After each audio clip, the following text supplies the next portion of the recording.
What a joy to gather around the Word of God, even this day here. Today we begin our sermon series on the book of 1 Peter. And 1 Peter is written by Peter. And Peter is writing to the church in Asia Minor, a church that was in a wide area, of which Rome was one of them.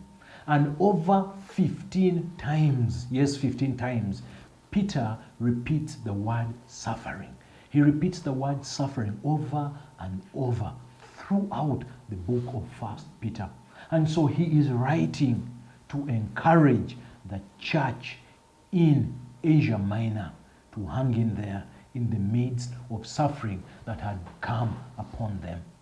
So today the theme of our reflection is growing amid suffering.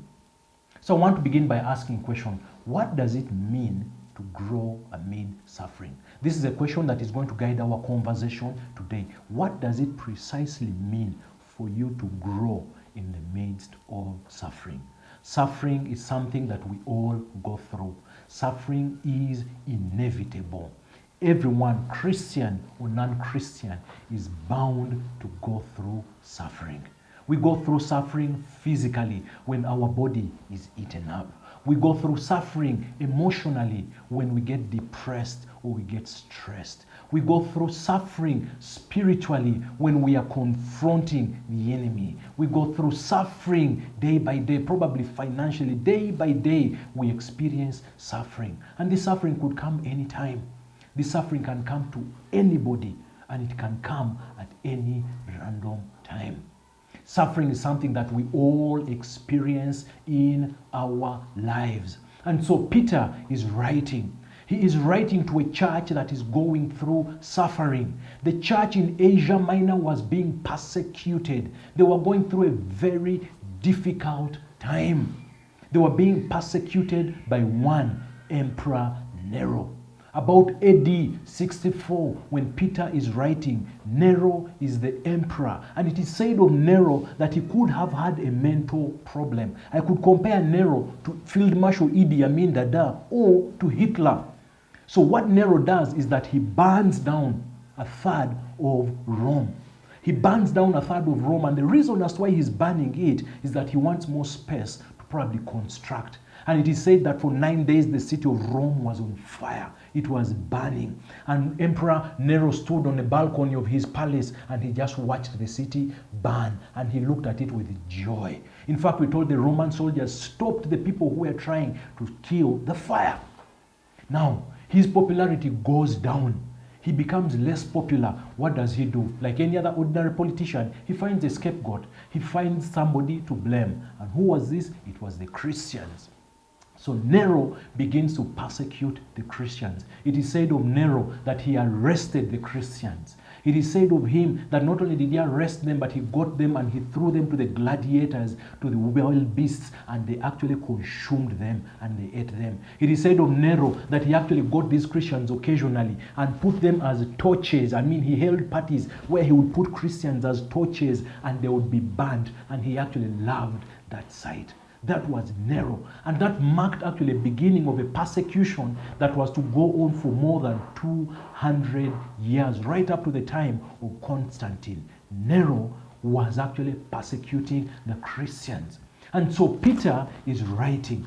Peter is writing, and he's writing very particularly to this group of Christians who are facing persecution. And back then they faced persecution from three categories of people. One was from the family. The father had the final say. He had the final say. The head of the family had the final say. So if a wife or a child came to become a Christian, they were persecuted from their family. Two, they were persecuted by the Jews. The Jews looked at them as dissidents. They looked at them as enemies, and so they persecuted the Christians. Three, they were being persecuted by the Romans, the likes of Nero and those who came after them. Today, as we look at suffering, the question that I'm asking, what does it mean to grow amidst suffering? What does it mean for us to grow amid suffering? And growing amid suffering, today we'll looking at 1 Peter chapter 1 from verse 1 to verse 21. There are two major things that really stick out of what it means to grow in the midst of suffering. Number one, grow in your identity. Grow in your identity in Christ. Number two, grow in your life.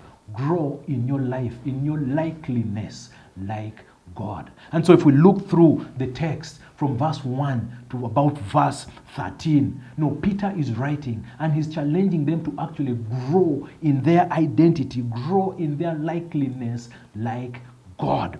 He begins by saying, thank God for the gift of salvation. He begins by giving thanks to God for salvation. He tells them, actually the word that he uses in the text here is that give thanks to God for that you have been born again. He says you have been chosen, you are an elite, you are actually now as strangers, you have attained a spiritual birth.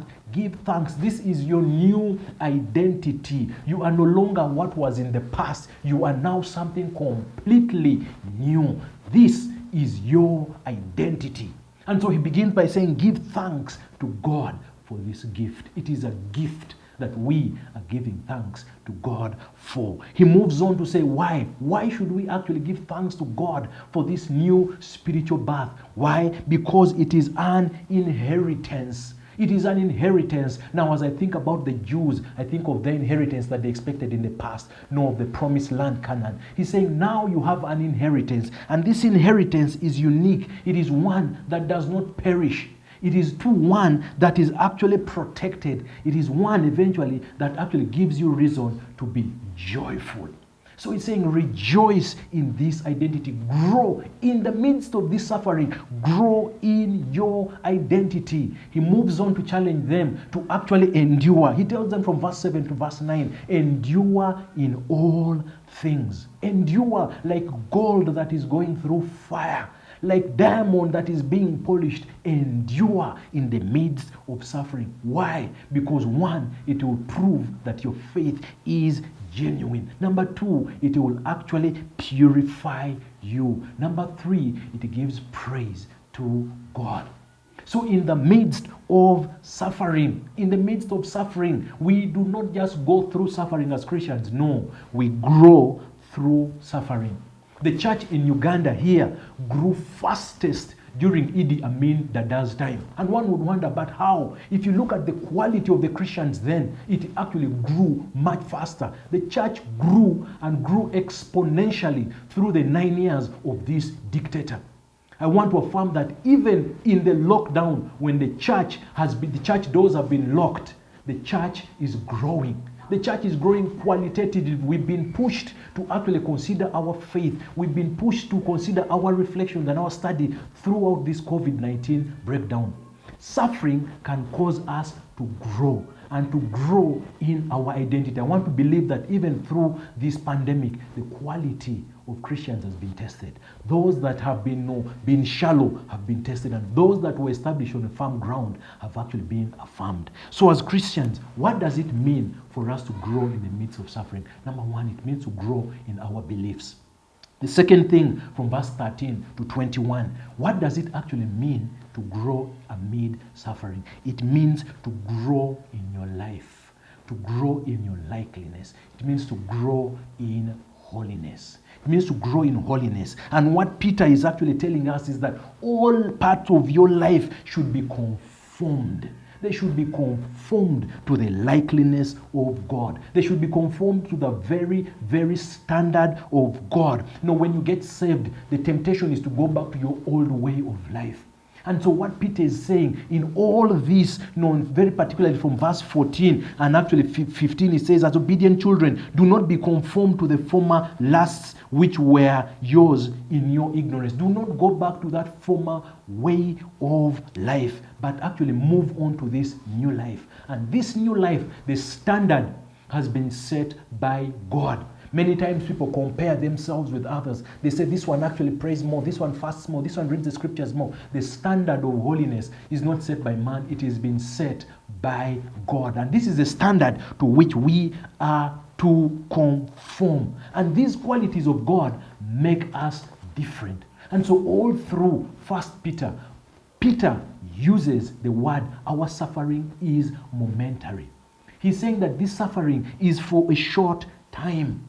Is for a short time. If you are going to shine in the midst of darkness, like diamond, like gold that will be purified, you will go through a fire. You will go through suffering. But I would want to spur you today. When suffering comes, like Peter proclaims, one, be confident in God. Be confident in God. He is sovereign and He is able. Number two, not just confident, but be consistent. Be consistent as you persist. Be confident in God, be consistent, and have courage that God will see you through. Out of suffering, we have opportunity to grow. Paul writes about 13 or so letters. Some of them he writes them in the midst of prison. We read of men such as John Calvin, and he's writing great theology in the midst of sickness. Martin Luther, who is writing and translating the Bible while he is actually in captivity. John Bynum writes Pilgrim's Progress, and he's writing it in the midst of actually a very difficult time. We see that in the midst of suffering, we can grow. Do not just go through suffering, grow through suffering. The Lord bless you, the Lord keep you as we continue our study through the book of 1 Peter.